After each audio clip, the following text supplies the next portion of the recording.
প্রিয় দেশবাসী, এই হচ্ছে সেই জেনেভা এয়ারপোর্ট, যে এয়ারপোর্টে অন্তর্বর্তীকালীন সরকারের আইন উপদেষ্টা ডক্টর আসিফ নজরুলকে বাকশালী গুন্ডারা হেনস্থা করার চেষ্টা করেছিল।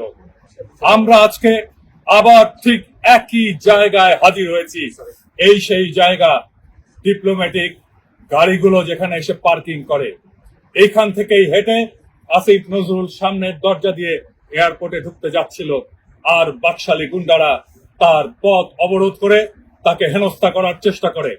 আপনারা সবাই জানেন, ব্যক্তিগতভাবে আমি আসিফ নজরুলকে খুব একটা পছন্দ করি না, কিন্তু আসিফ নজরুলকে হেনস্থা করাটা একজন ব্যক্তি আসিফ নজরুলকে হেনস্থা করা না, এইটা বিপ্লবের সরকারকে হেনস্থা করা। আমরা এটা কোনোভাবেই মেনে নেব না। আমরা এখানে হাজির হয়েছি যেখানেই বাকশালীরা আমাদের বিপ্লবের সরকারকে, বিপ্লবের প্রতিভূকে তারা এসে হেনস্থা করার চেষ্টা করবে, আক্রমণ করার চেষ্টা করবে, আমরা সেখানে ইউরোপবাসী এসে, প্রবাসীরা এসে সেই জায়গাতেই প্রতিবাদ সমাবেশ করব। আজকের প্রতিবাদ সমাবেশ বাকশালী ফ্যাসিস্টদের উদ্দেশ্যে আমাদের একটি বার্তা। এটা ইউরোপ, এটা মোদির ভারত না, এটা দিল্লি দাসীর প্রভুর জায়গা না।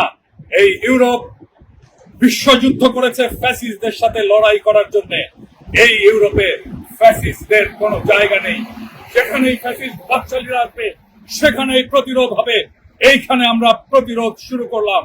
আওয়ামী লীগের ইউরোপে কোনো জায়গা